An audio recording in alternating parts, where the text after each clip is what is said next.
Welcome to my YouTube channel English Academy। इस video को पूरा देखें। यदि अच्छा लगता है तो लाइक करें, दूसरों तक इसे पहुंचाने के लिए मेरी मदद करें, इसे शेयर करें। यदि कोई इसमें त्रुटि है, कोई सुझाव है या आपको अच्छा लगता है तो कमेंट करें, और आपको यह वीडियो निरंतर प्राप्त हो इसके लिए आप सब्सक्राइब करें। आइए आज हम बात करते हैं वर्ग 10 की अंग्रेजी टेक्स्ट बुक पैनोरामा पार्ट 2 के चैप्टर 1 के शेष भागों की, जिसे जो पार्ट था द पेस फॉर लिविंग यानी जीने के लिए रफ्तार, जिसे लिखा था आर.सी. हचिंसन ने। उससे हमने पूर्व में चर्चा किया था, उसी को आगे बढ़ा रहे हैं। उस चर्चा के दौरान हमने देखा था कि लेखक एक प्ले देखते हैं डबलिन में। उस प्ले में 3 मुख्य कैरेक्टर हैं, किरदार हैं। पहला कॉर्न मर्चेंट, दूसरा कॉर्न मर्चेंट की पत्नी और तीसरा कॉर्न मर्चेंट का नेफ्यू।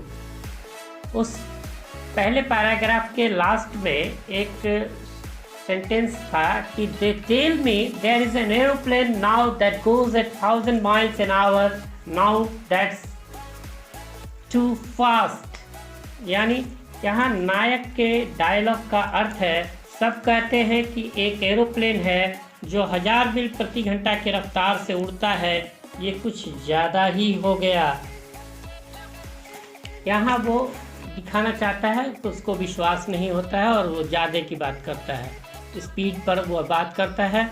यह पाठ जो है वह स्पीड के बारे में है। स्पीड अच्छी है, स्पीड खराब है। इसी पर अगला पैराग्राफ है, देखिए पैराग्राफ में देखिए दूसरा पैराग्राफ है। For me that was the most interesting line in the play. The man's complaint was so gloriously irrelevant to his own situation, and besides being comic, it struck me as a perfect illustration of the way the Irish get at subtle truths by the most unlikely approaches. You saw that what the old fool meant। यानी यहाँ इसका मूल अर्थ है कि वैसे तो व्यापारी के जीवन में 1000 मील प्रति घंटे का हवाई जहाज दूर दूर तक नहीं है, पर यह पंक्ति अपना अर्थ बखूबी से व्यक्त कर पाती है। लेखक के मुताबिक आयरिश लोगों की खासियत है ऐसे अद्वितीय तरीके से अपनी बातों को सामने रखना। अब यहाँ जो व्यापारी है उसने क्या किया, तो उसने अपनी ज़िंदगी की असहनीय रफ्तार के बारे में भी शिकायत कर रखा है और वह फ्रस्ट्रेशन में जीता है। यहाँ कुछ कठिन शब्द हैं जिसको आप देख लेंगे। पहला है इंचेंटिंग यानी करामाती, दूसरा है कंप्लेंट यानी शिकायत, तीसरा है ग्लोरियसली यानी महाप्रतापी, चौथा है कॉमिक यानी हास्य। इसके बाद अगला जो पैराग्राफ है, यह पैराग्राफ बात करता है speed the good and speed the bad पर, और ये पैराग्राफ शुरू होता है not that I have any dislike of rapid movement it my self. I enjoy going in a car at 90 miles an hour so long as I am driving and so long as it is not my car।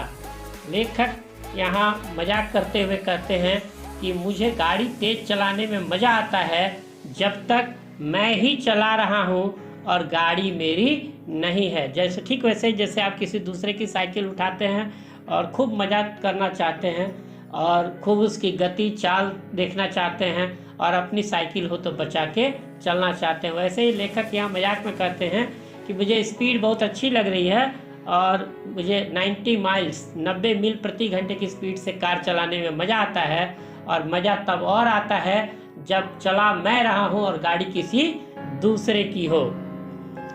I adore the machines that hurl about at Battersea।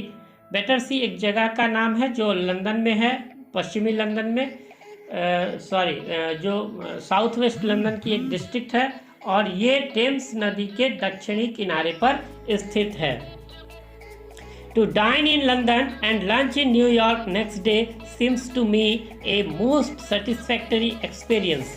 Dine शब्द बना है dinner से, तो dinner का अर्थ हुआ रात का भोजन और लंच का अर्थ हुआ दोपहर का भोजन। तो ये कहता है कि रात का भोजन लंदन में और अगले दिन दोपहर का भोजन न्यूयॉर्क में, ये बहुत ही मज़ेदार अनुभूति देता है।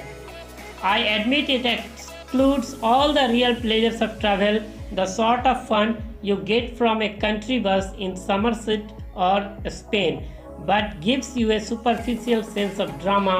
It was a sort of excitement our ancestors had to do without, and we might just as well accept it gratefully. यहाँ कहता है कि ये दुनिया रफ्तार के कारण आराम से बसों में सफ़र करते हुए नज़ारा देखते देखते जाने का मज़ा भूल गई है। लेखक ने समरसेट और स्पेन की बसों का उदाहरण देते हुए ये बातें कही है। लेखक कहते हैं कि ये दुख की बात नहीं है, क्योंकि हमारे पूर्वजों को तेज़ रफ्तार का आनंद नहीं मिलता था। ये प्रगति की भी निशानी है और शिकायत की कोई वजह नहीं है। फिर कहते हैं nowhere speed becomes something unfriendly to me as where the mental activities of our time tend, as they naturally do, to follow the pace of the machines. कहते हैं कि रफ्तार हमारा दुश्मन तब बनता है जब इंसान की मानसिक गतिविधियों को जब मशीनों जितना तेज होना पड़ता है। ऐसे समय में इंसान तनावग्रस्त, थका हारा एवं चिंतित रहता है। इसके बाद जो अगला पैराग्राफ है, ये पैराग्राफ देखने से पहले इसका कुछ कठिन शब्दों का अर्थ देख लेते हैं। पहले एक है रैपिड यानी तीव्र, उसके बाद है एडोर यानी पूजना या श्रद्धा रखना, इसके बाद है सुपरफिशियल यानी सतही हिस्सा, फिर है एंसेस्टर्स यानी पूर्वज। जो अगला पैराग्राफ है, ये पैराग्राफ बात करता है कि I speak with prejudice because I belong to the tribe of slow thinkers. मैं पूर्वाग्रह के साथ बात करता हूँ क्योंकि मैं एक ऐसे जाति या जनजाति से आता हूँ जो धीमी सोचती है।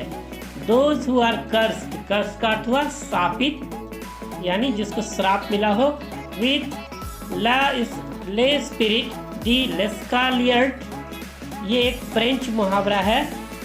People who light on the most devastating repartee about 4 hours after the party's over. I am one of those who are guaranteed to get the lowest marks in any intelligence test because those tests or all the ones I have come across seem to be designed to measure the speed of your mind more than anything else. Obviously, we slow thinkers are terribly handicapped in the business of getting a living, but what I am thinking about just now is not so much the practical use of one's mind as its use for enjoyment. यहाँ लेखक कहते हैं कि जब किसी से झगड़ा हो जाता है और बहस खत्म हो जाने के बाद सोच समझकर उनके मन में कोई जवाब आ जाते हैं कि मुझे उसे ये कहना चाहिए था। यहाँ लेखक बहस को पार्टी व्यंग करते हुए बोलते हैं, यानी अर्थ हुआ कि जैसे किसी से आप बात कर रहे होते हैं, उस समय आपके दिमाग में वो बात नहीं आती है और बात बीत जाने के उपरांत कुछ देर के बाद आपके दिमाग में आता है कि ओहो हमको तो ये बात कहनी चाहिए थी, हम तो भूलिए गए उस समय। इस तरह की बात है और उसको दिखाते हैं कि ये स्लो थिंकर्स जो लोग हैं उनमें इस तरह की चीज़ें होती है। फिर लेखक इंटेलिजेंस टेस्ट की बात करते हैं। ये एक परीक्षा है जो मानसिक ताकत और समझदारी मापने हेतु बनाई गई है। हालांकि लेखक के मुताबिक ये टेस्ट इससे ज़्यादा सोचने की रफ्तार को मापते हैं, इसलिए इन परीक्षाओं में लेखक को सबसे कम नंबर आना निस्संदेह है, स्वाभाविक है।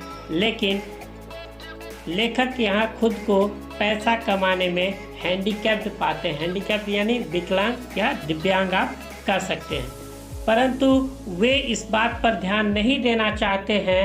वे बात करना चाहते हैं आज के ज़माने में कैसे आनंद और मनोरंजन के साथ भी तेज सोचने वाले लोगों के बारे में बनाए गए हैं। यहाँ कुछ कठिन शब्द हैं जिसको देख लेंगे। प्रिजुडिस यानी पूर्वाग्रह, ट्राइब यानी जाति या जनजाति, डिवास्टेटिंग यानी विनाशकारी, रिपार्टी यानी हाजिर जवाबी। हाजिर जवाबी का अर्थ हुआ कि कोई बात जैसे कोई किसी की समाप्त होती है तुरंत कोई जवाब दे दे।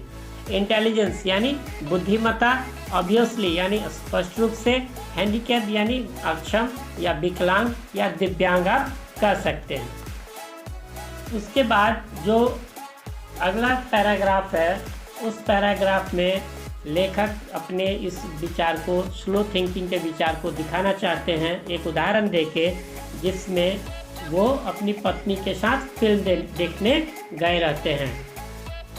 तो पैराग्राफ शुरू करते हैं। As an example, when I go to the cinema I find myself in a hopeless fog. Fog का मतलब कुहा टाइप का जो आप देखते हैं वो। And after 2 or 3 minutes I have to turn to my wife for enlightenment.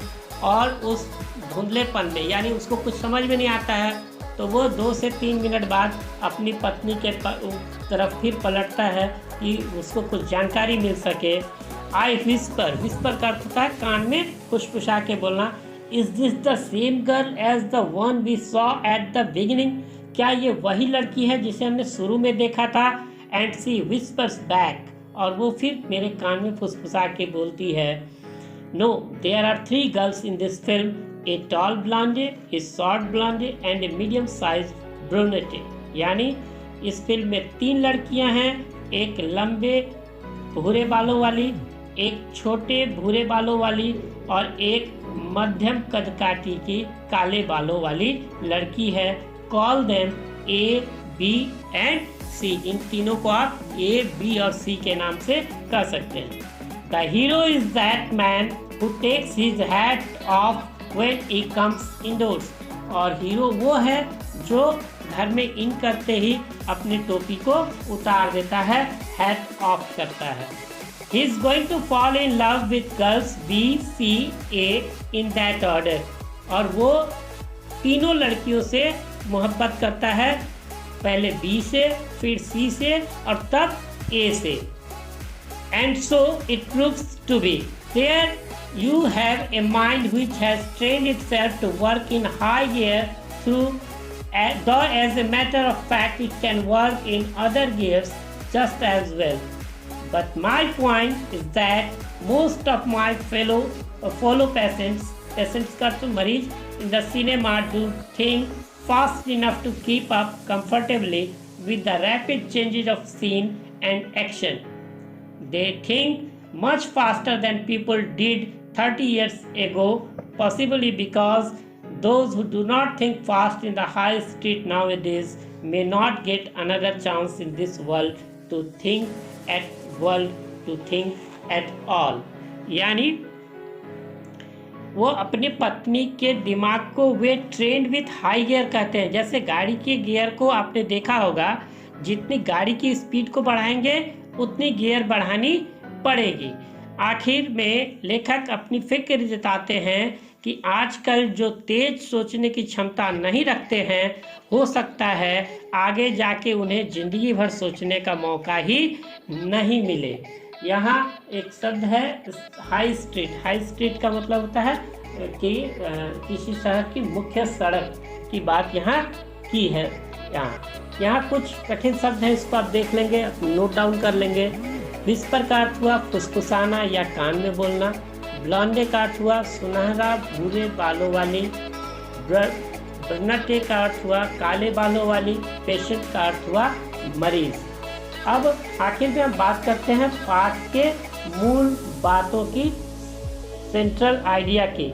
इस पाठ की मुख्य बात है कि मनुष्य को इन दिनों की बदलती दुनिया के साथ बने रहने की आवश्यकता है, अन्यथा वह दौड़ में पीछे रह जाता है और थोड़ी देर में नुकसान के लिए पश्चाताप करनी पड़ती है, नहीं तो नई पीढ़ी चुटकी लेती है या ले सकती है। The central plan of this essay is to grasp lightweight on the quick ever-changing scenery of the globe Everything is occupancy in quick mode. The technology is ever changing on a daily basis. The new technological advancements affects the lifetime of man. The recent technology becomes obsolete and a replacement technology takes over. Man needs to keep up with the ever-changing world of these days, otherwise he are left behind within the race and must repent for the loss when a while the new generation can feel the pinch. यानी जैसे आप mobiles में भी देखते हैं कि कुछ apps आप यदि डाउनलोड करके रखे हुए हैं और कुछ पुराना हो गया और आप उसे अपडेट नहीं करते हैं तो आपकी ज़रूरतों को पूरा नहीं कर पाता है। उसी तरह हम लोगों को भी चाहिए कि समय के अनुसार अपनी सोच में बदलाव करें और आज के दौर के रफ्तार के साथ अपने सोच को मिला के चलें। Thanks for watching. प्लीज़